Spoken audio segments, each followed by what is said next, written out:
जनता politics में आपका स्वागत है। कल अचानक रवीश कुमार उर्फ बकैती कुमार उर्फ कूड़ा करकट कुमार का एक वीडियो देखा। लखनऊ में पर्चा लीक के लिए छात्रों के आंदोलन का, जिसकी तुलना ये किसान आंदोलन से कर रहे थे। एक सामान्य व्यक्ति जिसके पास दो आंखें और दो कान हो, वह भी देख सुन सकता है कि देश में चल रहा किसान आंदोलन क्या है, कैसे है और किस लिए है। लेकिन वामपंथी, लिब्रांडू, बिकाऊ तथा कथित पत्रकारों और धक्के खाकर मीडिया से भगाए गए यूट्यूबर्स को सब कुछ जानने और समझने के बाद भी स्वीकार नहीं करना है कि सच क्या है, वरना जो थोड़ी बहुत कमाई है वो भी बंद हो जाएगी। इस दिलजले पत्रकार का वीडियो देखकर खून ऐसा जला कि इस पर चर्चा करने के लिए मजबूर हो गए। तो चलिए आपको कुछ क्लिप्स दिखाते हैं बकैती कुमार के वीडियो की और उसका विश्लेषण भी करते हैं। इस देश में इतने सारे प्रदर्शन होते रहते हैं, मगर किसानों को रोकने के लिए जिस तरह से सड़कों को बंद किया जाता है, कानून का इस्तेमाल किया जाता है, वो किसी और प्रदर्शन के समय नहीं होता। लखनऊ में ही पेपर लीक को लेकर बहुत बड़ा प्रदर्शन हुआ, लेकिन वहां तो मोर्चा बांधकर आंसू गैस के गोले नहीं बरसाए गए और ना सड़कों को खोदा गया और कांटे गाड़े गए। आज लखनऊ के इको गार्डन में हजारों की संख्या में छात्र जमा हुए। ये छात्र यहां जमा होकर फिर से पुलिस की भर्ती की परीक्षा कराने की मांग कर रहे हैं। यहां तो किसी के लिए सड़कों को नहीं खोदा गया, कीलें नहीं गाड़ी गईं, जबकि इतनी बड़ी संख्या में छात्र राजधानी लखनऊ में प्रदर्शन कर रहे हैं। प्रयागराज में भी आरओ एआरओ की परीक्षा के पेपर लीक को लेकर लोक सेवा आयोग के दफ्तर के बाहर प्रदर्शन हुए हैं। जब सभी को प्रदर्शन करने की इजाजत है, तब फिर किसानों के साथ ऐसा व्यवहार क्यों किया जा रहा है? ये भी तो किसान परिवार के बच्चे हैं। हरियाणा में भी बीजेपी की सरकार है और यूपी में भी। फिर हरियाणा में किसान इस तरह से प्रदर्शन क्यों नहीं कर सकते जैसे छात्र लखनऊ में कर रहे हैं? इस मूढ़ मगज मंदबुद्धि को सुना आपने? आपने छात्रों के आंदोलन का वीडियो भी देखा। सारे छात्र जमीन पर बैठे हैं और हाथों में पोस्टर या तख्तियां लिए हुए हैं। क्या इसी तरह किसान आंदोलन के लिए शंभू बॉर्डर पर आए हैं, हाथों में तख्तियां और बैनर लेकर? जरा इन तस्वीरों को देखिए और छात्र आंदोलन से इसकी तुलना कीजिए।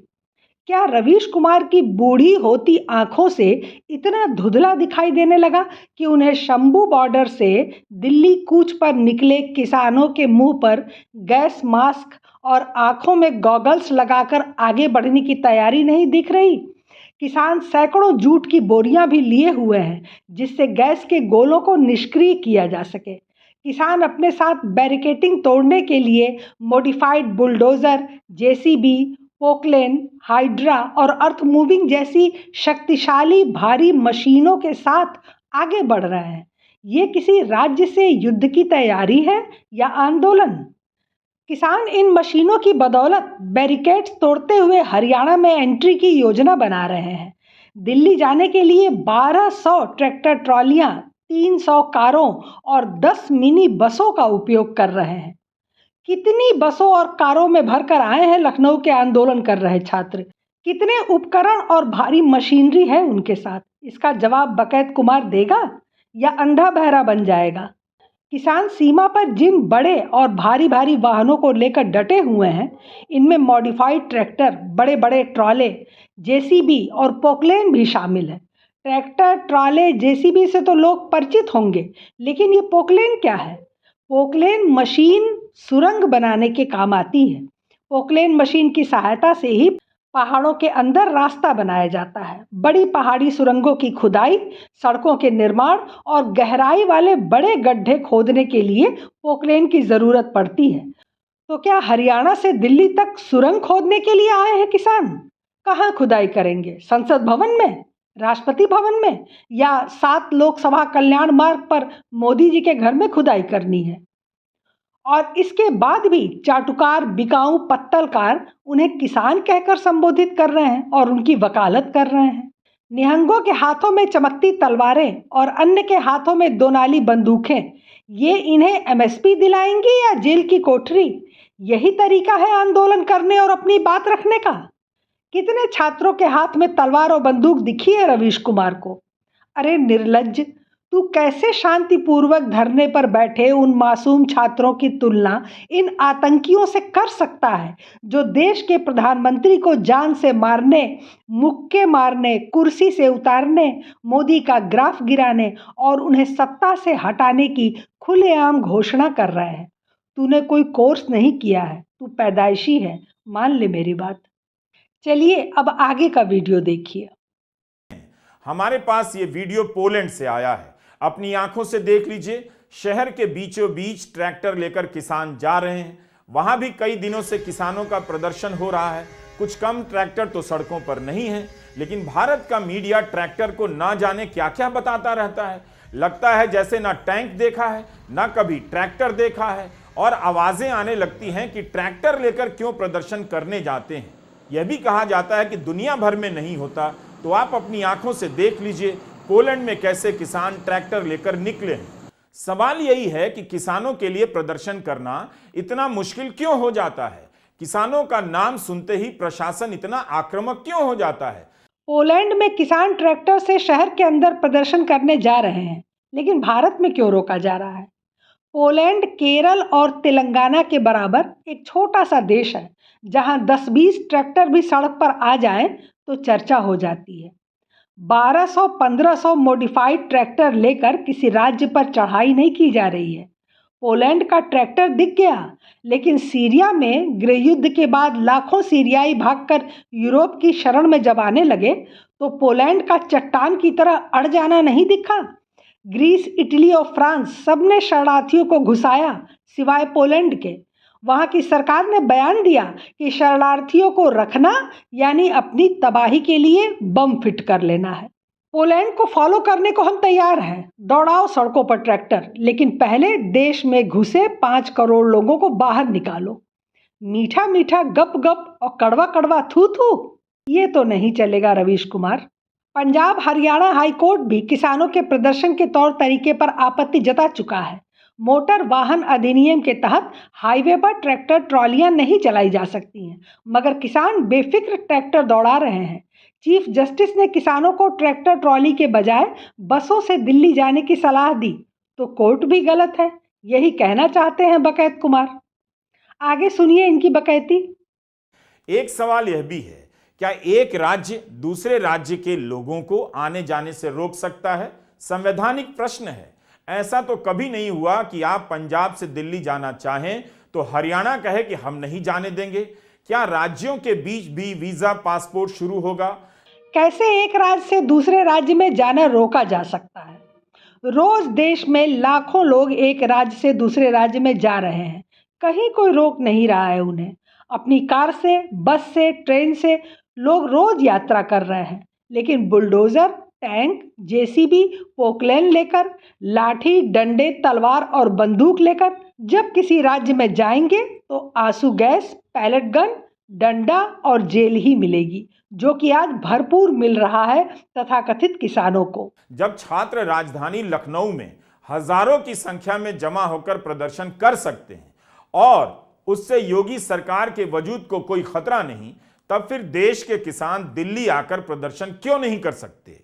क्यों हर बार किसानों के आंदोलन के सामने पहाड़ खड़ा कर दिया जाता है? उन्हें अमीर बताने से लेकर आतंकवादी बताया जाने लगता है। अभी कुछ दिन पहले मराठा आरक्षण को लेकर बड़ी संख्या में लोग मुंबई आए।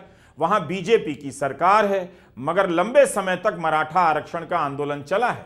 किसी के रास्ते में गड्ढे नहीं खोदे गए, सड़कों पर कीलें नहीं गाड़ी गईं, सीमेंट की दीवारें नहीं बनाई गईं।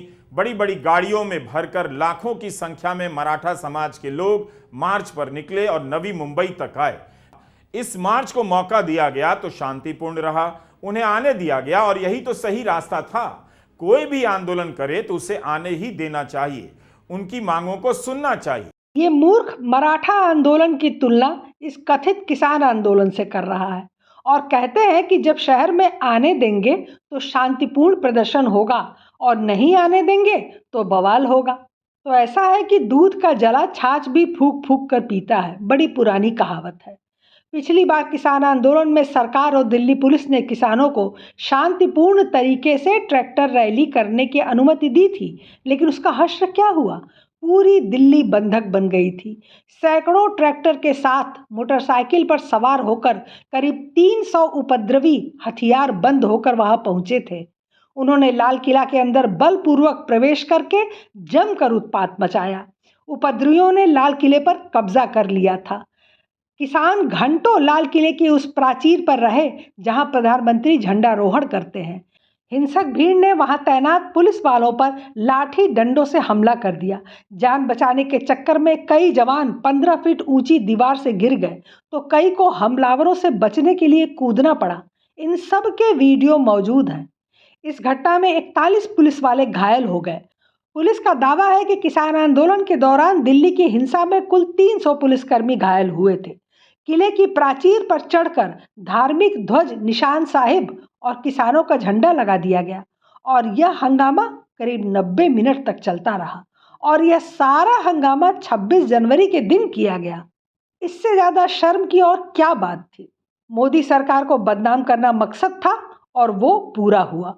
तो यही रवीश कुमार, अजीत अंजुम, अभिसार शर्मा, आरफा खानम और ध्रुव राठी जैसे बिकाऊ पत्तलकार यूट्यूबर्स ने किसानों की जगह जमकर मोदी सरकार को कोसा था कि कानून व्यवस्था फेल है, किसानों पर बल प्रयोग किया जा रहा है, इतने किसान मर गए, उतने किसान मर गए, जबकि अंत तक पुलिस ने गोली नहीं चलाई। वही आनंद के क्षण रवीश कुमार को दोबारा देखना था, जिससे कलेजे में थोड़ी ठंडक मिलती, लेकिन सरकार ने किसानों को दिल्ली के बाहर रोककर सब बंटाढार कर दिया। इनका नैरेटिव फेल हो रहा है। हेडलाइन नहीं मिल रही है वीडियो की। क्या कह रहे हैं किसान? ये कभी कान फाड़कर सुना बकैत कुमार ने? हम दिल्ली नहीं जाएंगे, हम लाहौर जाना पसंद करेंगे। लाहौर में हमारा स्वागत होगा और अपनी जमीन भी हम साथ में ले जाएंगे। दिल्ली तो 500 किलोमीटर दूर है और लाहौर 26 किलोमीटर दूर है। ये बेशक आज तो बैरीकेड बंद कर देन, गोले मारन, जो मर्जी करन, असीं दिल्ली आउंदे नहीं, असीं लाहौर जाना सानूं चंगा है। दिल्ली 500 किलोमीटर होना, लाहौर सानूं 26 किलोमीटर है। ऐसी खालिस्तानी सोच का अंत जरूरी है। मुस्लिम भी पगड़ी लपेटकर खालिस्तानी बन गए हैं। वीडियो आप सब ने देखा होगा। ऐसा कौन सा सरदार है जो मूछ कटवाकर दाढ़ी रखकर पगड़ी पहनता है? ये सिर्फ देश का माहौल खराब कर रहे हैं। ऐसे सैकड़ों वीडियो मौजूद हैं जिन्हें देखकर जनता इस आंदोलन की असलियत समझ चुकी है। इस बार किसान आंदोलन के लिए लोगों में कोई सहानुभूति नहीं है। लोकसभा चुनाव के ठीक पहले शुरू हुए आंदोलन को राजनीतिक नजरिए से ही आंका जा रहा है। कई ऐसे सवाल उठ रहे हैं जो किसान आंदोलन को राजनीतिक बना रहे हैं। पिछला किसान आंदोलन दिसंबर 2021 में खत्म हुआ था। बीच में 2 साल का अंतर भी रहा, मगर किसान संगठनों ने अपनी मांगों को लेकर चल रही सरकार से बातचीत को कभी सार्वजनिक नहीं किया, न ही 2 सालों तक कोई आवाज उठाई। लोकसभा का कार्यकाल खत्म हो चुका है, नए चुनाव होने वाले हैं। ऐसे समय में आंदोलन क्यों जरूरी था? क्या किसान 2024 की नई सरकार का इंतजार नहीं कर सकते हैं? इस आंदोलन से आने वाले 2 महीने में क्या हासिल होगा? अगर सरकार आज किसानों की सभी मांग मान भी लेती है तो भी उसे कानूनी जामा नहीं पहनाया जा सकता। ये सब किसानों को बेहतर पता है, फिर भी वो सड़क पर हैं। सवाल है कि हरियाणा और पंजाब के अलावा देश के अन्य राज्यों के किसान आंदोलन में क्यों शामिल नहीं है? देश में सबसे अधिक गेहूं, गन्ना, दाल, जौ और आलू उपजाने वाले यूपी के किसानों का देश की भूख मिटाने में कम योगदान है। दूध उत्पादन में भी पंजाब, हरियाणा के मुकाबले यूपी, राजस्थान के किसान अव्वल हैं। गुजरात के किसान अव्वल हैं। देश में सबसे अधिक चावल उत्पादन करने वाले पश्चिम बंगाल के किसान दिल्ली तो दूर, कभी कोलकाता भी नहीं आए हैं। तो क्या यूपी, बिहार, बंगाल, आंध्र, तमिलनाडु, महाराष्ट्र के किसानों में जागरूकता और नेतृत्व की कमी है? वो जानते हैं कि ये राजनीति और षड्यंत्र है, इसलिए वो इसमें शामिल नहीं हुए। जो किसान सरकार से बात करने या अपनी मांग रखने के लिए दिल्ली आते हैं, उनके साथ 6 महीने तक टिके रहने के लिए टेंट और राशन पानी, शराब और कबाब की व्यवस्था नहीं रहती है। ये तो पहले से ही तय कर चुके हैं कि हमें किसी भी हाल चुनाव शुरू होने तक दिल्ली को घेरे रखना है, अशांति बनाए रखनी है, झगड़ा फसाद करते रहना है। जिसमें कुछ घायल हो, कुछ की मौत हो तो सरकार के खिलाफ जनता वोट करेगी और हमारा मकसद पूरा होगा। इतना पर्दाफाश होने के बाद भी ये धमकी दे रहे हैं कि सरकार किसानों से पंगा न ले, हम शांति से बैठे हैं। इसका मतलब ये नहीं कि हम डरे हुए हैं। वे आम लोगों से सिख किसानों को खालिस्तानी बताकर हमारे खिलाफ बातें डाल रहे हैं, जिससे आम लोग किसानों से नफरत करें। हम शांति से प्रदर्शन कर रहे हैं तो इसका मतलब ये नहीं कि किसान कमज़ोर हैं। ये धमकी बता रही है कि ये क्या कुछ कर सकते हैं। ये तथाकथित किसान अपनी भूमि के बल पर खेती करने के हर चरण में सब कुछ फ्री चाह रहे हैं और अपने ही खेत में जाने के लिए मजदूरी मांगते हुए कुछ भी उपजाने के बाद उसकी बिक्री भी एक तय दाम पर करवाना चाहते हैं। और मज़ेदार बात यह है कि अब उन्हें सरकारी नौकरी के बराबर सैलरी भी चाहिए। भाई, जब सब फ्री कर दिया, पेंशन और खेत की मजदूरी भी दे दिया, तो ये सैलरी कहाँ से आ गई? सरकार जिन्हें सैलरी देती है उनके कर्ज माफ करना, उन्हें सब्सिडी देना, उनके कहे दाम पर सामान बेचना, यह सब तो नहीं होता। सैलरी तो नौकरी करने वालों को मिलती है, तो क्या किसान सरकार के नौकर बनने के लिए तैयार हैं? केवल इनकी यही एक मांग अगर मान ली जाए तो किसानों की सैलरी का वार्षिक खर्च 45,90,000 करोड़ रुपए होगा और भारत का पूरा बजट 45 लाख करोड़ के करीब है। तो इनकी सैलरी भारत के बजट से 90,000 करोड़ रुपए अधिक होगी। लेकिन रवीश के अनुसार सरकार को इनकी मांगें मान लेनी चाहिए, क्योंकि ये अन्नदाता हैं। ये नहीं होंगे तो हम भूखों मर जाएंगे। ऐसा बोलते समय बकैत कुमार ये नहीं सोचता कि लाखों की संख्या में जो किसान इस समय खेतों में गेहूं, जौ, चना, मटर, सरसों के तैयार होने का इंतजार कर रहे हैं, वो हमारे अन्नदाता हैं, न कि हथियार लेकर दिल्ली घेरने वाले और मनमानी मांगों से देश की अर्थव्यवस्था को छिन्न भिन्न करने की मंशा रखने वाले ये राजनीतिक नुमाइंदे। देश विरोधी ताकतों में इसीलिए रवीश कुमार हिट हैं, क्योंकि लाखों लोग उनका वीडियो देखकर समझते हैं कि यही सच है। लेकिन ऐसी ताकतों के मंसूबे कभी पूरे नहीं होंगे। हमारे जैसे हजारों लोग इनकी चीर फाड़ करने के लिए हमेशा मौजूद हैं और हमेशा मौजूद रहेंगे। फिलहाल आज के लिए बस इतना ही। हमारे चैनल को सब्सक्राइब करें, लाइक करें और शेयर करें। अपने विचार हमें कमेंट बॉक्स में ज़रूर बताएं। धन्यवाद। नमस्कार।